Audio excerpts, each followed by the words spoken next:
This thing is nuts.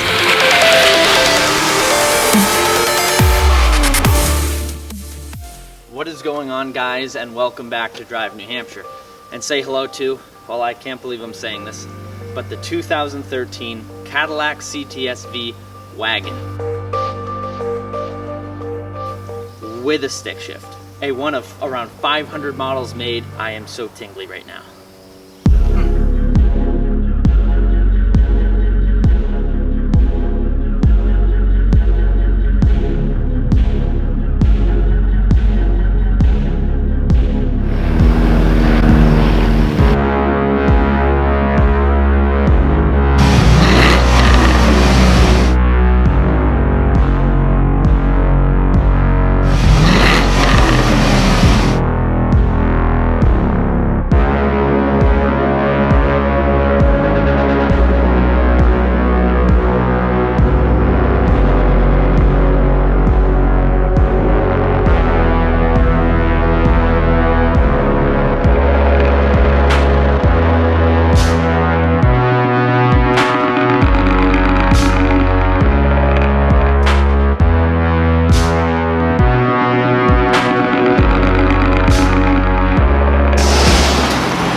But first, a little backstory on the CTS-V wagon. Now, the CTS-V has been in production since 2004 as a high-performance luxury sedan. It was mainly produced as a four-door sedan with a coupe derivative released for the 2011 model year, which is actually a very cool-looking car, in my opinion. Just not as cool as this one. Well, after all, you know what they say, more doors for more. Now, in 2009, the vice chairman of GM at the time, Bob Lutz, was asked about the possibility of a V-Series wagon, and he simply replied, "Should sufficient demand materialize, there is no reason why we couldn't do a V-Series wagon, and I would be standing in line for one just ahead of you." Now, released in the beginning of 2011 was this, the Cadillac CTS-V Wagon. What a concept. A wagon that seats 5 people, can do 60 miles an hour in just over 4 seconds in the manual variant, can blast the quarter mile in 11.9 seconds. Good God! And scream up to 190 miles an hour thanks to the 6.2 liter supercharged monster V8 that's under the hood, a derivative of the LS9 found in the Corvette ZR1, a supercar that reaches 205 miles an hour. That's f***ed. Now I'm going to give you a tour of the CTS-V wagon and talk about its specs, its features, its performance figures. Hopefully before shitting my pants with excitement, I'm going to take this thing out on the road and see what it's got. We start with the exterior and the body of the CTS-V wagon, which is really what makes this car so very special. Of course, that's not including the massive engine. In the front, there's no standard CTS grille here. Instead, you have these massive mounts, these giant grills to feed all the air possible into the massive blower that's on top of the V8. And I like how these are still chrome to match the classical touch that just emphasizes Cadillac. And because you do have a giant V8 sitting under the hood, well, they couldn't fit it all. So you have this very cleanly shaped power dome hood that is very angular, just like the rest of the car. It's kind of like a girl that tries to fit into regular pants even though she has a caboose that is clearly not meant to fit in them, but it makes the whole package even more attractive to look at. Now, the side profile of the CTS-V wagon is fantastic, and it's honestly one of my favorite looking side profiles on a car. That's crazy to say considering it's a wagon. The roof has this perfect rake to it that brings it down to the massive haunches. But again, everything is so angular and cut. It's not a flowing design, and that's what I love about it. It's beautiful! Now we move around to the back end of the CTS-V wagon, and it's one of my favorite angles of the car, even though I haven't found an angle that doesn't look stunning on this thing. And get a good look at the back end, because it's the only thing you're gonna see if you ever try to mess with one of these things. Now the rear end of this thing is very aggressive while still remaining elegant, and that is what Caddy has done best with this whole car. The back end is just so big and stately. It's kind of like Scarlett Johansson's. Of course, you can't forget the one main reason why you buy a station wagon in the first place, besides having all the extra seating, of course. You, of course, get all this storage for all the important things a typical Cadillac owner would need. And when you get this stuff out of the way,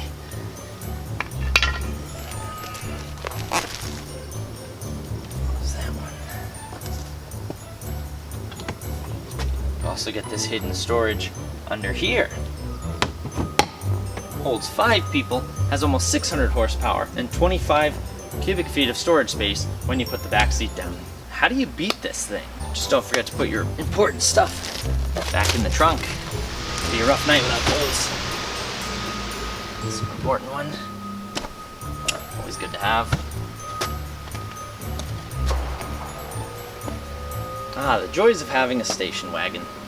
I've fallen, and I can't get up! Now, moving to the interior of the Cadillac, you of course, in complete non-typical Cadillac style, have Recaro front seats complete with Alcantara inserts to firmly hold you in place as this 5-passenger station wagon tries to rip your face off in the corners.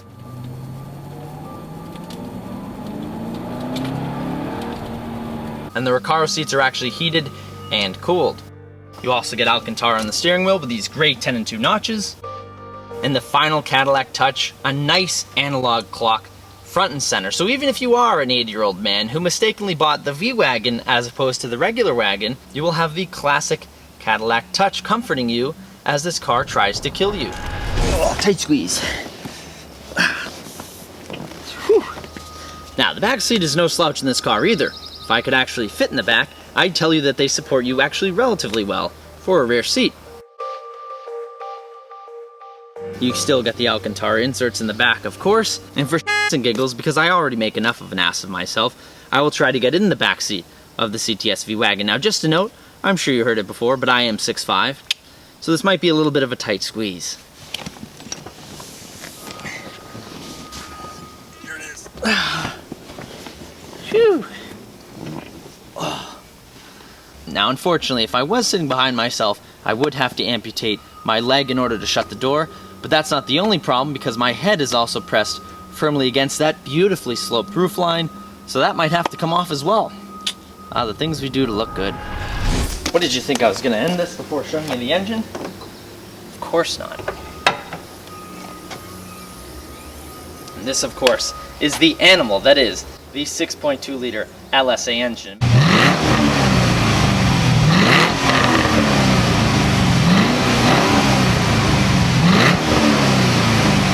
It makes 556 horsepower, 551 foot-pounds of torque, and equipped on top is a supercharger that crams more air into the engine, but more importantly, makes that oh-so-beautiful whine we all love.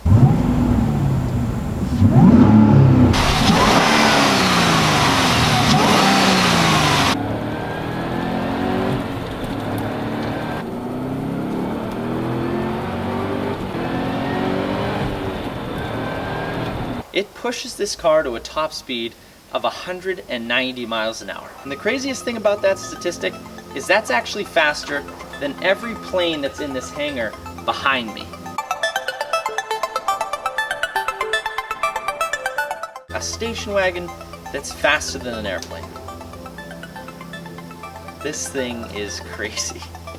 Now this is a Piper Archer 3, and in many ways it's similar to the Cadillac CTS-V wagon.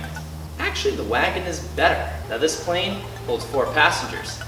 Caddy holds 5. The Lycoming engine in this thing makes around 200 horsepower. The GM V8 in the Caddy, 556. Top speed of this thing is around 133 knots, or 150 miles an hour. Top speed of the Caddy, 190. Suck it, Piper. So now, it's time to take the CTS-V out on the road and see how she does. I'm glad I brought a change of underwear.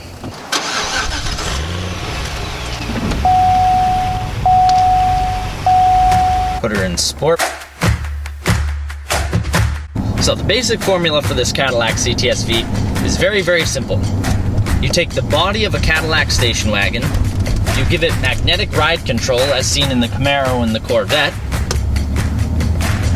and then you stuff it with the 6.2-liter supercharged V8, the derivative of the ZR1. But you can give a car 500 horsepower and it still may not work. That's like giving a midget a giant dick. I mean, they're still a midget. So the first thing you notice when you get into the CTS-V is the steering. Now, as I said before, this is a beautiful Alcantara wrapped steering wheel with 10 and 2 notches. It's a steering wheel that feels great in your hands and still allows you to see clearly all the gauges. Moving up to the gauges here, the gauges are all clean, classy, very easy to read. Of course, you have your tachometer on the left with the red line at 6,000 RPM. You have the 200-mile-an-hour speedometer, so you can just about tap that out. Of course, then you have your gas gauge, your temperature, and at the bottom, boost. That's right. This Cadillac has a boost gauge. That's the only time I think I'll ever be saying that.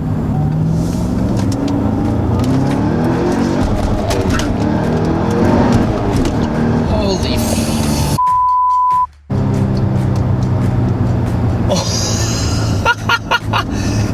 Oh my god!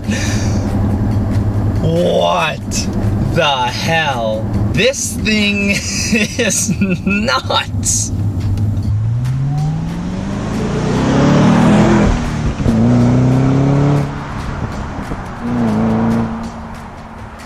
These Recaro seats are doing a great job holding me in. They're nice because they're a little bit bigger than a traditional racing seat is. Sometimes bigger people tend to, they're a little too big for the seat, I guess you'd say. These ones fit me almost perfectly. There's an incredible night and day difference between sport suspension and touring suspension.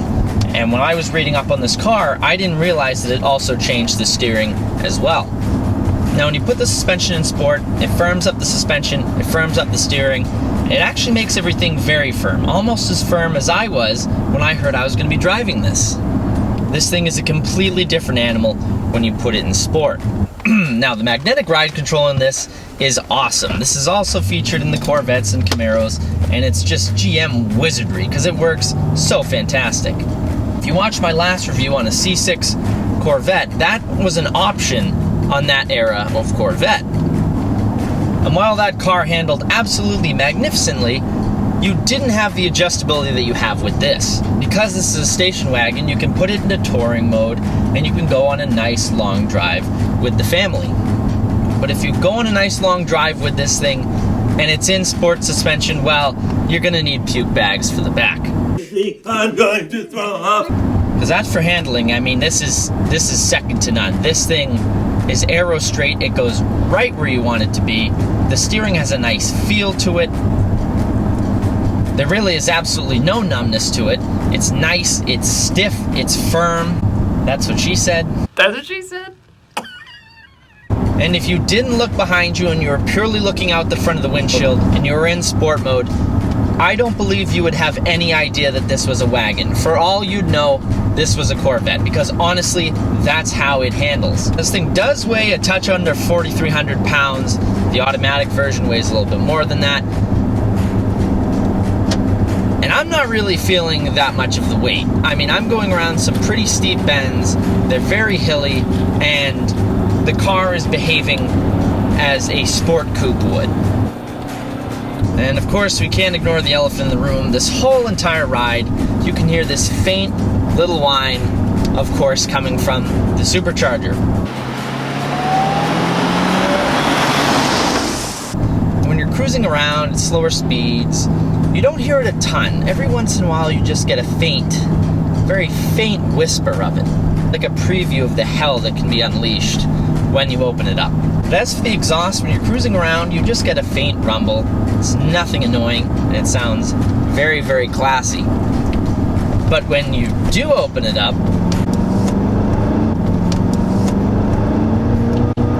oh my god! Holy sh**. Whew. You can feel every single one of those torques. Oh yeah. When you open it up, the growl at the back gets louder, the whine at the front just screams at you, and you're just stuck in the middle.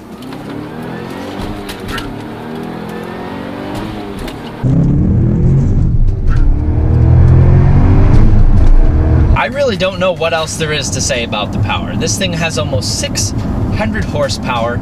It does 0 to 60 in 3.9 seconds in the automatic, and just over 4 in the stick shift. Now the craziest thing is that is actually faster than the Lamborghini Gallardo, the Aston Martin V12 Vantage, the Corvette, and the Porsche 911 Turbo that were out in this era. It's bonkers. Now we can't talk about power without talking about the brakes. Now this has no special drilled slotted carbon ceramic brakes on it. These are standard disc brakes, but the rotors do have some size to them. Oh my God, there's a Ford GT behind me. Sorry, back on topic to the brakes. Now the brakes do a fantastic job of bringing this 4,300 pound wagon to a stop when you do realize you are going way over the speed limit. Now between 2011 and 2014, they produced just over 1,100 wagons. This is also a one of around 500 models made of the 6-speed manual. This has the Tremec 6-speed gearbox, and it shifts beautifully. It shifts very smooth, very crisp.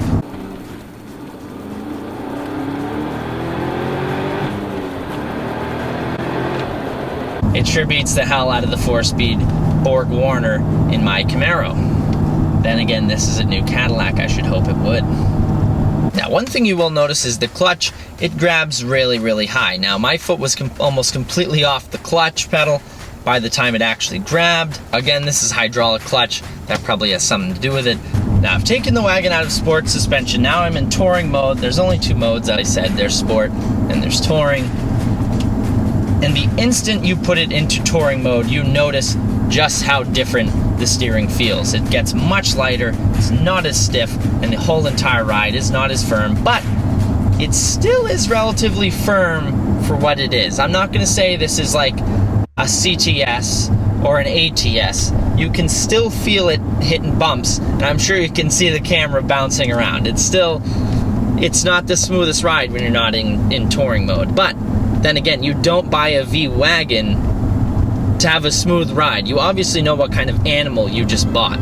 Now, I expected this thing to be good. I just didn't expect it to be this good.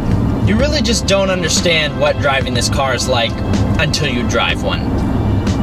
It really is so different and so awesome that Cadillac made this. I'm just not sure when we'll see something like this ever again. Something this crazy, this luxurious, with a 6-speed manual and a supercharged V8 rear-wheel drive.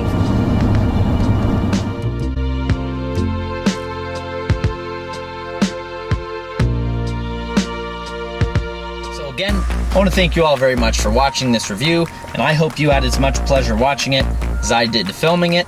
This really is an exquisite car. It's something different, it's something special, and if you ever get the opportunity to drive one, or get one if you can actually find one for sale, I highly recommend it. And now, I'm gonna go home, I'm gonna find out how much I can sell body parts for so I can actually afford one of these, because I am in love with it. But for you all, be sure to browse the channel and subscribe if you haven't. Give this video a thumbs up if you like it, if you love Cadillacs, if you love wagons, or give it a thumbs down if you hate Cadillacs, you hate wagons, and you hate fun in general. That's it for me today. I'll catch you guys in the next video. Happy motoring.